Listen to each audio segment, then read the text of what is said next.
Hey guys, this is Lee with Still Raven Farms. Today we're going to talk about doing a seed inventory and why it is so important that you have some sort of system that allows you to keep track of your seeds, what you have, how much you have, and where you bought it from. So I have two separate seed inventories. I've got one that's digital. And it's for sale, and I'll put the link down in the show notes. And the other one is actually just a check registry or a ledger book.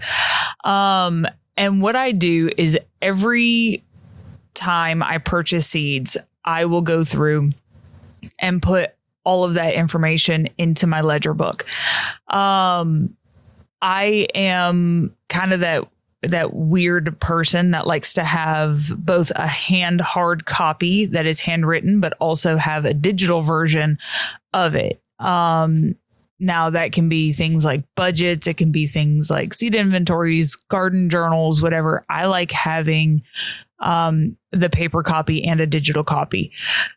It's the same way too when it comes to things like recipes and stuff like that. Like, it's really cool to have this really great, awesome, pretty Pinterest board that has all these recipes on it. But one of the things that I've been noticing over the last year, 2 years or so, is that a lot of content is written by AI and it's not fact checked by a human. And because of that, a lot of like recipes and how to start seeds and all of that stuff is not correct. And so what I do is I keep that hard copy of that recipe that we really liked, or, how to start kohlrabi. Like, I'll make sure that I have hard copies of these things to ensure that regardless of, what happens in the future, I have that tried and true way of doing stuff. So with your seed inventory, regardless of whether you do digital or, a hard copy, what you're going to want is to have where you bought it from, the variety that you bought, as well as, so if it's like it's a hard copy handwritten, I have a ledger in my book, or a legend that says, so BI is botanical interest, G is Gurney, True Leaf is TL. There's these different, abbreviations, so that as I start going through, I know exactly what I've ordered, where I ordered it from, did it work, so on. The problem with having a paper copy is, unless you are using like a binder, once you run out of space on that page, you have run out of space and you've got to start a new page. And that can get pretty confusing after a while. Now, with the ledger books, usually you have, depending on the size of the ledger, you have 30 to 50 slots that you can put in there. And it allows you to put a lot of seeds, a lot of whatever it is that you're trying to keep track of. For me, I have a page and a half of summer flowers because it's ridiculous. But my hope is that as you get more seeds and as you try more varieties and as you do these different things, you will understand what. So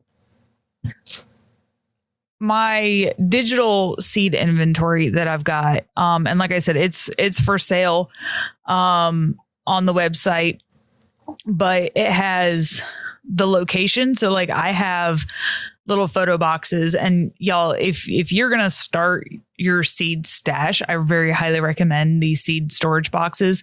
They fit not only the standard seed packet beautifully, but they also, the bigger the seed packet, they will fit most large seed packets. So the first one is location, and each one of my little photo containers has a letter and a number, and that helps me keep track of, where things are.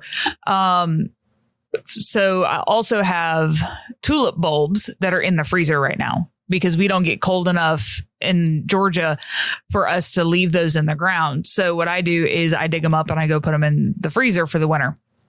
So that's where the location comes in. And then the next column is the amount of seeds on hand. And that could be grams. It could be, for like the tulip bulbs, it would be, I have 50 tulip bulbs on hand. Some sort of something to tell you how many of that seed you have, whether it's an unopened packet, it's a 1 ounce packet, whatever it is, know about how many you have on seed or on hand.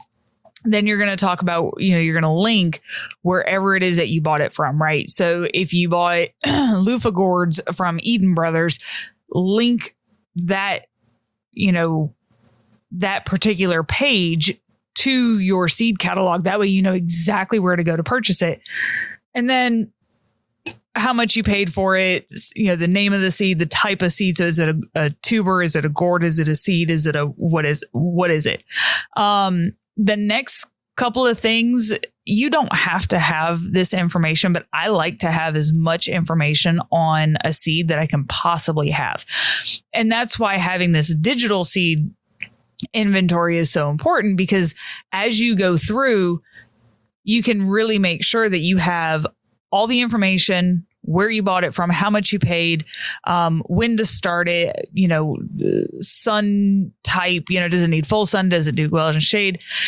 Are there any notes that you need to have on it? Do you need to have, do you need to start this particular one in October for planting in June? And there's a couple of things that are like that. So make sure that you have that information.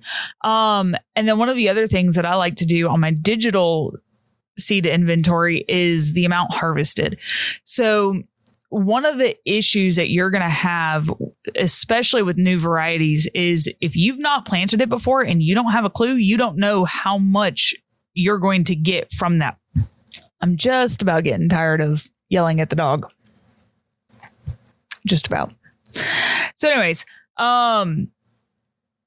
you can have any seed inventory that you like, whether it is, a hand jam, you've got a spreadsheet that you write everything down in. You can keep it as basic as you want. I have this many seeds from this person. This is the type. This is the variety. Like, you can have as much information or as little information as possible, as you want within your inventory. But it is crazy important that you have a seed inventory, because, like I said, you're going to end up in a situation where I find myself in currently. And that is, I got click happy and I kept adding seeds that looked really pretty to my cart and things that I knew I needed, right? I knew I needed tomatoes. You can never have too many tomatoes. You can never have too many peppers. You can never have too many melons. Like, all of those seeds will get used at some point. The problem is that when you end up with 4, which is my personal experience, when you end up with 4 moneymaker packets of tomatoes that have not even been opened, not to mention that you also have, Black Crim and the Mortgage Lifter and a whole laundry list. Oh, and then you have a whole bunch of determinate varieties of your Romas and your San Marzanos, and you have all of these. I am not going to plant 4 seed packets worth of moneymakers this year. It's just not going to happen. And the reality is that, towards the end of, or towards summer, when the different seed companies start putting their seeds on sale, I'm going to buy more. That's the reality. And it is really helpful when you have a list that you keep track of, that you make sure that you're updating as you go. That tells you, hey, do not buy any more mortgage maker or mortgage lifter / money maker tomatoes, because you have all of them. You don't need any more. But like, as I was going through my seeds, I noticed that I didn't have any more Calypso beans.